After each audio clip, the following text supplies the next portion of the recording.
Hello friends, good morning. তোমরা সকলে কেমন আছো? আশা করি সকলে অনেক ভালো আছো, আর আমিও আছি মোটামুটি। প্রত্যেকটা মানুষের জীবনেই ভালো খারাপ মিশিয়েই সময়টা যায়, কিন্তু জানি না কেন আমার জীবনে সবসময় ভালোর থেকে খারাপটাই বেশি হয়। আর খারাপ হতে হতে আজ এতটাই খারাপ হচ্ছে যে বলার কথা না, তোমাদেরকে আমি বলতেও পারছি না যে ঠিক কী খারাপটা ঘটছে আমার সাথে। একদম ভালো লাগছে না কিছু, কোনো রকম কোনো কাজেই মন নেই, কিছুই ভালো লাগছে না। এমনকি বাবুকেও ঠিকমতো যে খাওয়াবো পড়াবো সেই চিন্তাটাও মাথার মধ্যে নেই।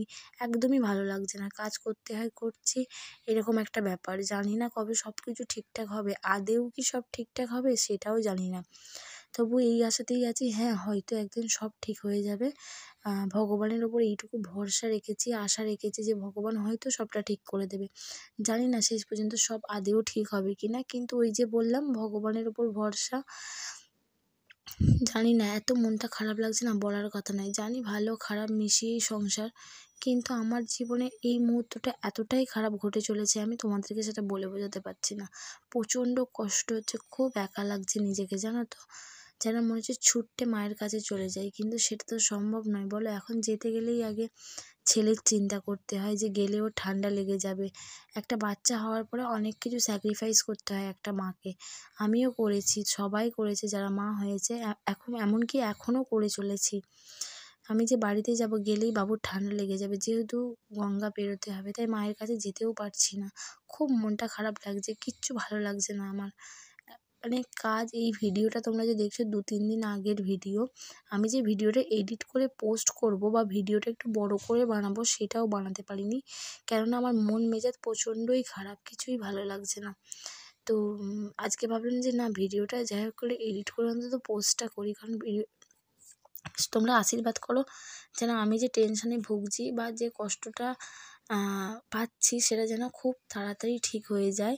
আর হয়ে গেলে আমি আশা করছি আগে যেমন তোমাদের একদিন ছাড়া একদিন ভালো করে ভিডিও বানিয়ে দিতাম, আবার সেমন করেই ভিডিও বানিয়ে দেব। চেষ্টা করব যে ভিডিও বানানোর। জানি না কতদূর কী করতে পারবো, কারণ আমি সত্যি একদম কিছুই ভালো লাগছে না, প্রচণ্ড মন মেজাজ খারাপ। ভালো লাগছে না, জানো তো, কিছু ভালো লাগছে না। শুধু ভিডিও না করলেই নয়, তাই করছি। তবে তোমরা ভগবানের কাছে একটু প্রে করো যে আমার মা যেন অনেক তাড়াতাড়ি সুস্থ হয়ে যায়, আর ডাক্তার যে কথাটা বলেছেন সেটা যেন ভুলই হয়। তোমরা এইটুকু প্রার্থনা করো আমার জন্য। যারা যারা আমার এই ভিডিওটা দেখছো, আমি জানি না কারা দেখছো, কিন্তু যারা দেখছো প্রত্যেকে এটা ভগবানের কাছে ডাকো যে আমার মা যেন সুস্থ হয়ে যায়। মা ছাড়া এই জীবন অন্ধকার, সবাই সেটা জানো, যে মায়ের মতো কেউ হয় না, কেউ নয়, কেউ ভালোবাসতে পারে না মায়ের মতো। তো তোমরা সকলে আশীর্বাদ করো যে মা যেন খুব তাড়াতাড়ি সুস্থ হয়ে ওঠে, আর আমিও যেন আগের মতো ঠিকঠাক করে আবার ভিডিও বানিয়ে তোমাদেরকে দিতে পারি। আর যারা ভিডিওটা দেখছো, প্লিজ সবাইকে একটাই রিকোয়েস্ট, প্লিজ একটু আমার মায়ের জন্য প্রে করো। এইটুকুই আমার চাওয়া তোমাদের থেকে, আর কিচ্ছু চাই না। আমার মায়ের জন্য একটু সবাই মিলে প্রে করো।